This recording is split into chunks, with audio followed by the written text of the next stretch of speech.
de qué aprender. Y eso se supone que hace la diferencia porque ya no viene de un sistema que le dicen que aprender, sino que él decide qué aprender y en este sentido se vuelve significativo o se reconstruye o se suma a lo que él pretende saber, ¿ok? Bueno, nos dice que es que este tipo de teoría desarrolla aquellas habilidades que son la autonomía, la toma de decisión, el sujeto se vuelve autodidacta y sobre todo resignifica constantemente el conocimiento o la información que está adquiriendo. Y bueno, nos dice que también los elementos básicos de esta teoría es el saber buscar, seleccionar y conectar la información que está llegando a nosotros. Ajá. Esto es súper importante y creo que todo el contenido que han estado revisando en esta asignatura nos dice la importancia de entrar a navegadores oficiales donde la información sea objetiva, verídica, y de esta forma ya estamos pasando aquí al otro elemento que es seleccionar. Empezamos a seleccionar qué información de verdad es significativa para nosotros para después conectar, es decir, resignificar ese conocimiento. Bueno, pasando ¿hasta aquí alguna duda? Ok. Pasando a la andragogía, no sé si algunos de ustedes ya habían escuchado este término. ¿Sí, no? No, yo nunca. No. Yo No. otras, no. Andragogía. De acuerdo. Bueno, es un concepto un tanto novedoso. Los organismos internacionales han decidido también hacer su propia definición. Bueno, por organismos internacionales me refiero principalmente a la UNESCO, a la OCDE, que son los principales organismos internacionales que se involucran en la realización de políticas educativas y bueno, y también de dictar o ayudar a los países. O se supone que esa es su función principal, ¿verdad?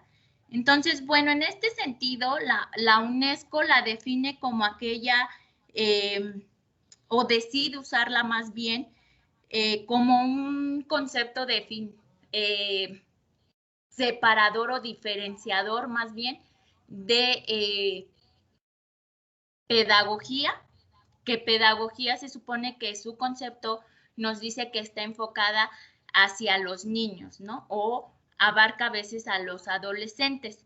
Sin embargo, pues se dice que entonces estamos dejando de fuera a la educación o el aprendizaje de los adultos. Por eso entonces este concepto viene ahora a decirnos entonces cómo están aprendiendo los adultos. Ajá.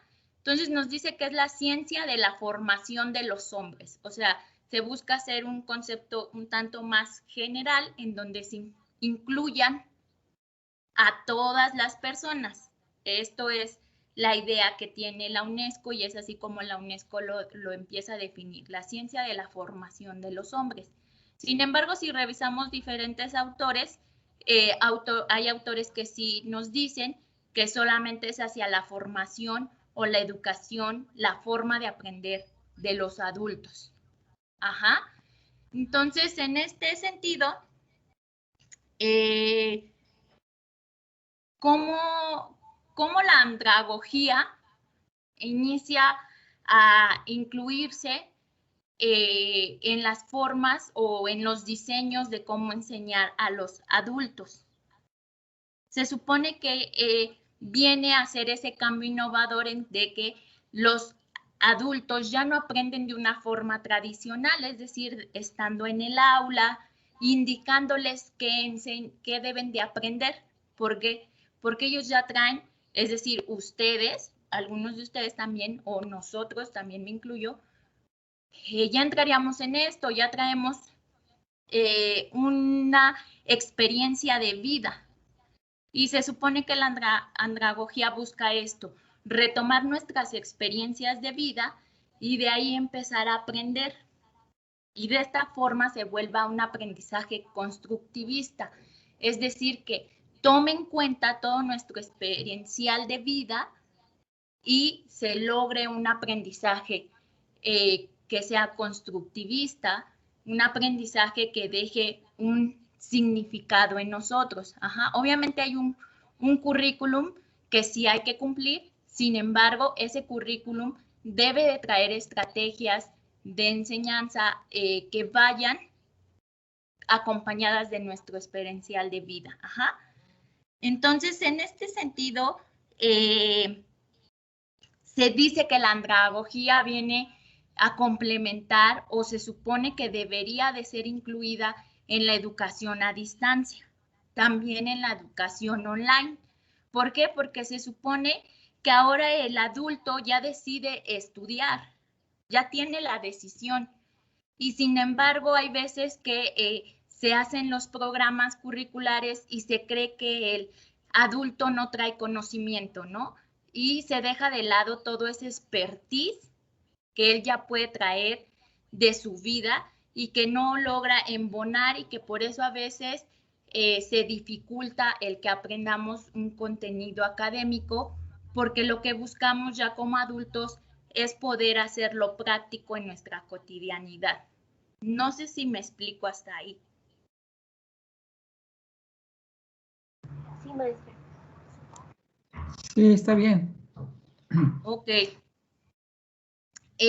Gracias. Obviamente en este tipo de concepto que se busca llegar hacia allá, obviamente influyen o hay ciertos factores que intervienen, que es el psicológico, el biológico y el social. ¿Ok? En este sentido, pues obviamente ya la parte psicológica, biológica y social ya es también parte de que suma a la motivación del sujeto adulto. En este sentido, yo me gustaría que ustedes se imaginaran en esta parte porque yo me incluyo, vuelvo a repetir, porque considero que estamos en esta fase o en este sentido de que ustedes decidieron tomar o estudiar una licenciatura, ya todos somos mayores de edad, adultos. Entonces, en este sentido, se supone que ustedes ya tienen una motivación, ya no es de que yo estoy estudiando la licenciatura porque mi papá, mi mamá me lo dijeron, ya ustedes tienen la motivación.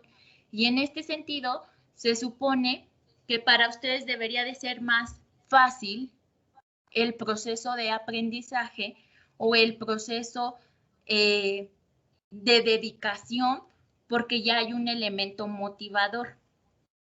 Sin embargo, si este elemento motivador no va acompañado de ayudarles a que su experiencia sea tomada, entonces hay veces que entramos en conflicto.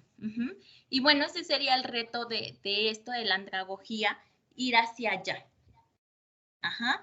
Y bueno, es importante mencionar que cuando, bueno, menciono la parte constructivista, hacemos referencia a que, bueno, el sujeto o el adulto ya trae ciertas habilidades desarrolladas y se supone que con esto la vamos a explotar. Es decir, ya son autorregulados, ya son autónomos, autodidactas. Entonces, en este sentido, la formación tendría que nada más ir acompañada, es decir, por un asesor, un tutor y no tanto por un profesor. ¿Ok? Lo que a mí me gustaría preguntarles es si alguno de ustedes ha escuchado sobre Paulo Freire o Freire. Yo he escuchado de él, pero no he leído. ¿Ok? ¿No lo han revisado hasta ahora? No, No. bueno, no personalmente. Ok, nada más que quisiera hacer ahí la anotación porque se puede llegar a confundir. Si no han visto a este autor, pues no importa. Sin embargo, si en su momento lo llegan a estudiar o alguien les platica, es importante no confundir entre la andragogía y la pedagogía que plantea Paulo Freire. Podrían sonar similares porque también la pedagogía que plantea Paulo va enfocada hacia el adulto. Sin embargo, su pedagogía va muy acompañada sobre un orden político, social y abrir o dar al trabajador las herramientas para poder defenderse desde un contexto diverso. Entonces, hay que tener nada más cuidado con ello. Si ustedes en algún futuro llegan a leer a este autor, van a poder comprender. Sin embargo, de primera vista o de una revisión tan rápida como la que estamos haciendo, y ustedes a lo mejor mencionan la parte de la andragogía con alguien, y alguien dice, pero eso me suena muy similar a la pedagogía de Paulo. No, es mentira, porque la andragogía parte ya del hecho de que el adulto trabajador ya trae habilidades desarrolladas, es decir, ya trae la parte de la autonomía, la autorregulación, y por lo tanto solamente va a tener a un acompañante en su proceso de formación. Mientras la pedagogía de Paulo nos dice que no, todavía va a tener a alguien, a un profesor con el que se va a encaminar. Sin embargo, ¿cómo va a aprender? Va a aprender a través de su experiencia, pero dentro de su contexto. Es decir, vamos a estar dentro de su comunidad, dentro de su contexto. Y de ahí se va a ir aprendiendo o le vamos a ir enseñando pues el contenido académico que tiene que aprender, pero va muy cargado también sobre una parte política. Entonces, nada más se los dejo así como en general para que no haya una diferencia si en algún momento pues lo llegan a tratar con alguien, ¿verdad? O ustedes leen a Paulo y dicen, pero se parece mucho, a veces lo citan mucho, pero no es así, ¿ok? ¿Hasta aquí tenemos alguna duda?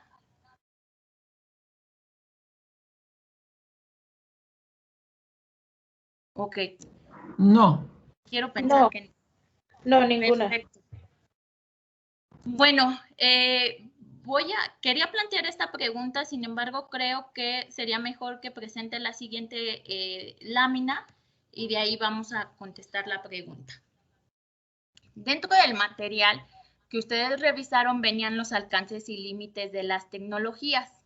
Es cierto que tenemos límites o alcances sobre el acceso, toda la parte que venía mencionada y en su material. Sin embargo, yo quisiera agregar un poco más a ello. Para empezar a ver hacia la tecnología como algo más que un artefacto eficaz. ¿Ok? La UNESCO en el año 2006 hace un documento en donde dice que la pertinencia de las tecnologías dentro de la educación principalmente y así como en las otras áreas, viene partida de 4 propuestas que hace, que es decir, que dice que tiene un alcance en la relevancia dentro de la educación.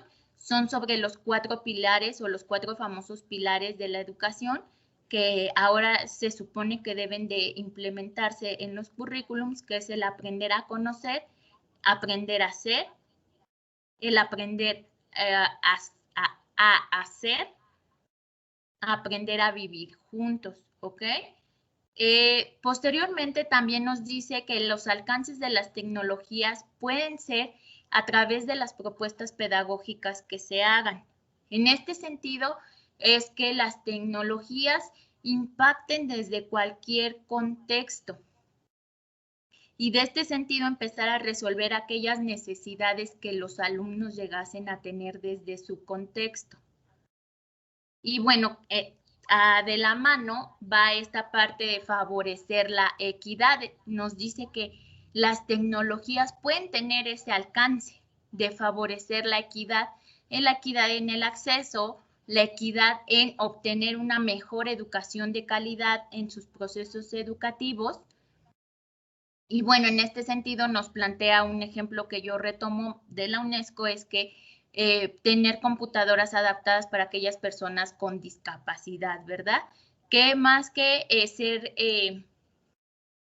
pues acompañadas de esta interfaz, yo he visto que yo veo o he visto que ahora las tecnologías o las computadoras que les dan a este tipo de personas con alguna discapacidad visual, vienen muy acompañadas como de audios en donde les van diciendo cómo hacer uso de la tecnología. Y en este sentido se supone que hay un quiebre de la limitación que se vuelve alcance hacia la equidad. Y bueno, también nos dice, y creo que esto sí venía mucho en el material que ustedes revisaron, que es sobre la eficiencia y la eficacia que tienen las tecnologías. Y bueno, uno de ellos era la parte de la medición. Obviamente sí viene a impactar, a reducir costos. Ya veíamos que en las pruebas psicológicas o en las pruebas de todo, yo creo que también en las pruebas educativas, ahora que estamos en la forma online. Entonces, en este sentido hace que los procesos sean más eficaces, más rápidos. Obviamente también hay cosas que aún por revisar. Sin embargo, pues la UNESCO trata de enfocarse en lo más positivo.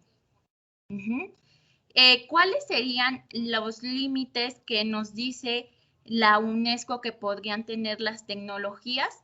Bueno, obviamente, al ser un organismo internacional, los límites que ve la UNESCO es pues la falta de acceso, la falta de presupuesto de los estados hacia la población, los límites de poder tener acceso libre. Esto es porque hay algunos países que bloquean qué es el contenido que ve su ciudadanía. Entonces, ahí nos dice que no estamos apoyando el ser una sociedad de conocimiento. Entonces, hay todo un dilema sobre qué de verdad está impactando las tecnologías y qué no.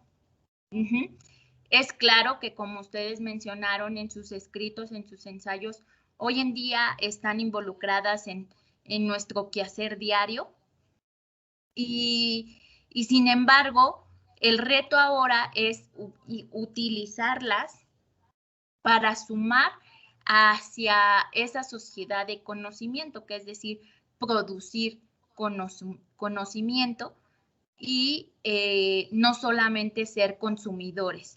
Entonces, eso es otro de los límites que nos dice la UNESCO, que nos volvemos consumidores y no producimos. Entonces, al no producir, no estamos alimentando pues esa gran nube de conocimiento, de información. Entonces, ese puede ser un gran límite que pasa en ser consumidores y no ser productivos.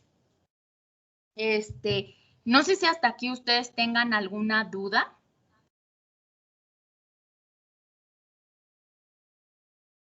Hablen ahora o callen para siempre. No, maestra, mi parte era uno. De eso que estamos diciendo, no. Ok. Sí, vamos, voy a terminar la siguiente lámina para dar le comentaba al inicio de la sesión, para dar unos minutos para la actividad 4, que es la que viene, y para ponernos de acuerdo para la actividad integradora, que creo que es importante que empecemos ya a ver cómo la vamos a realizar, ya que esta tiene mayor porcentaje. Bueno, y ahora el salto que quiero que hagamos o que la pregunta que quiero plantear es por qué el psicólogo debe saber, conocer o usar las tecnologías o sobre las tecnologías. Dentro del material vienen diferentes herramientas, medios que debemos conocer y que no tengo duda de que ustedes ya las han utilizado a lo largo de su proceso de formación ahorita como estudiantes universitarios. Por ejemplo, el foro de discusión, los correos electrónicos, el blog, las bibliotecas virtuales, que ya han estado interactuando con ellas. Ajá. Sin embargo, con probabilidad las hemos usando como estudiantes. El reto acá es ver cómo como psicólogo las voy a utilizar. Yo considero, o creo que de acuerdo a lo que he leído de ustedes, la mayoría de ustedes está más enfocado en dar terapia. Sin embargo, es importante que empecemos a abrir el horizonte de a qué se puede dedicar el psicólogo. El psicólogo también puede dar capacitación, que es obviamente el área de reclutamiento y selección dentro de una empresa, organización.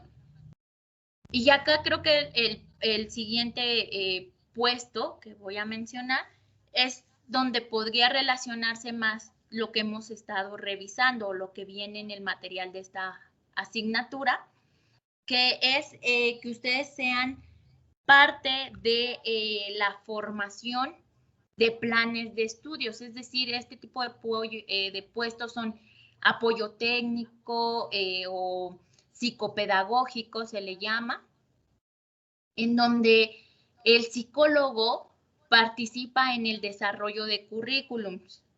Y al participar en el desarrollo de currículums me refiero a los planes y estudios que se elaboran pues para que se dé alguna licenciatura o en educación media superior, etc.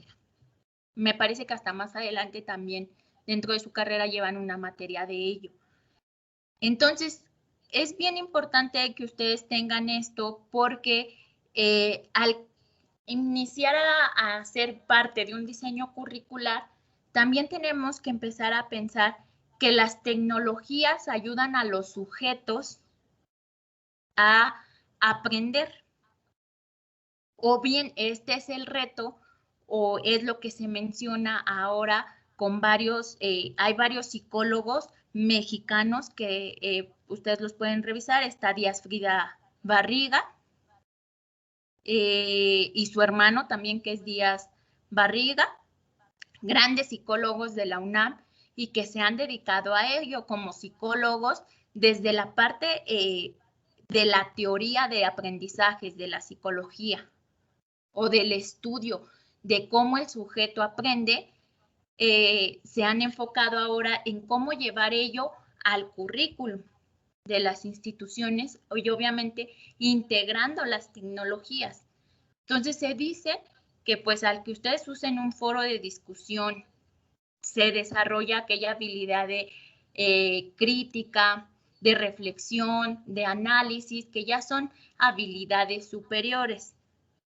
Entonces, acá es donde yo quiero que ustedes vean que el panorama de las tecnologías tiene mucha relación con la psicología. Obviamente, casi toda el material va enfocado más a la educación. Sin embargo, va acompañado con la parte de las teorías de aprendizaje, que las teorías de aprendizaje vienen desde la psicología y que obviamente ustedes como futuros profesionales pues van a saber cómo la mente del sujeto funciona, ¿no? O se supone que hacia allá estamos, que ustedes aprendan ello. Entonces, en este sentido, es como ustedes pues podrían verse como analistas del currículum y la verdad es que son puestos que sí son muy altos económicamente, pero bueno, ese ya es un comercial. Bueno, también viene la atención a los adultos. Ajá.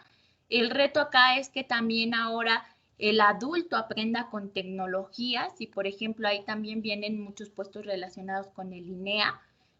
Ustedes pueden meterse, que es la educación hacia adultos, y también solicitan muchos psicólogos en el sentido de cómo apoyar al adulto para que aprenda.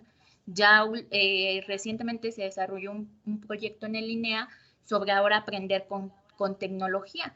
Entonces ahí es donde entra ahora ustedes como psicólogos a ver, ¿es cierto que sí está aprendiendo?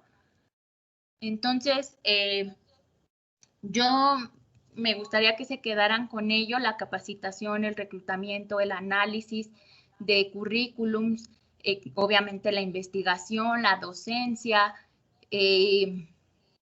Tenía otro puesto, pero ya se me olvidó.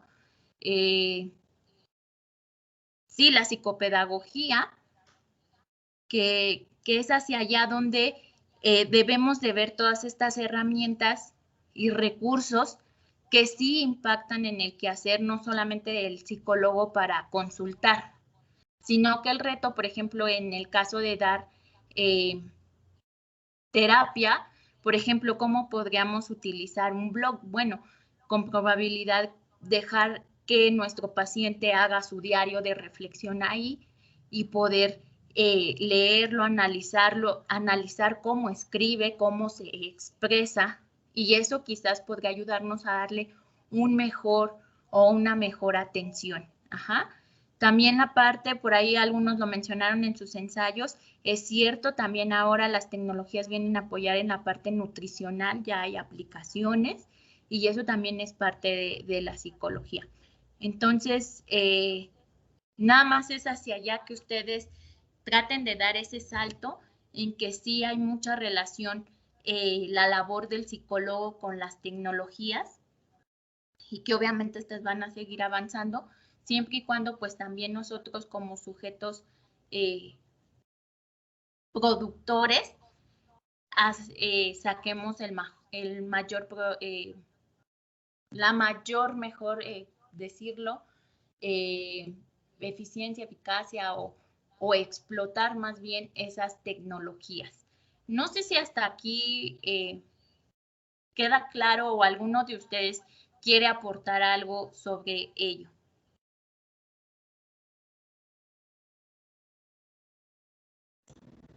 Pues solamente comentar que ya en la actualidad es imprescindible conocer todas estas herramientas. Algunos pues ya venían avanzados en conocerlas, pero en general la sociedad pues ahora con el asunto de la pandemia los agarró como forzados a empezar a asomarse a la tecnología. Pero pienso yo que como psicólogos podemos aprovecharlos en un futuro de una manera muy, muy buena, independientemente del área en la cual nos vayamos a enfocar, porque pues son las herramientas de hoy, ¿no? De lo que tenemos y bien ocupadas son excelentes, ¿no? Sí, la verdad es que va a sonar repetitivo. Sí, obviamente llegaron para quedarse. Obviamente ahora hay un reto que estudiar o grandes teorías o grandes autores como Cole, como varios que ustedes mencionaron, aseguran y aseguran que es cierto que, que se aprende con las tecnologías. Sin embargo, ahora el reto está a saber o si de verdad se aprendió ahora, porque con la pandemia, pues la mayoría tuvo que entrarle sí o sí. Y sin embargo, viene ahí la parte del reto que es cierto que ayudaron a conectar a las personas, sí, pero ¿dónde queda la interacción? Hay veces que la empatía, hay veces que necesitamos saber cómo está nuestro estudiante, nuestro paciente, no el hecho de que me conecte y, sí, ajá, sí, sí, significa que ya se está dando una interacción, un apoyo. Bueno, y esto lo menciono porque, bueno, su servidora es coordinadora de una institución, tengo a cargo alumnos, soy coordinadora de un plantel de educación superior y entonces recién veía a mis alumnos y ellos me mencionaban, nos falta empatía, ¿verdad? A lo mejor el docente tomarse 5 minutos y decir, hola, ¿cómo estás? ¿Cómo te va? Creemos que porque el alumno ya está del otro lado, está poniendo atención. El reto ahora es ese, más bien, o el reto es ese, humanizar la tecnología, la computadora. Entonces, ese es el reto, ¿ok? Ya logré conectarme, ya avancé como docente, como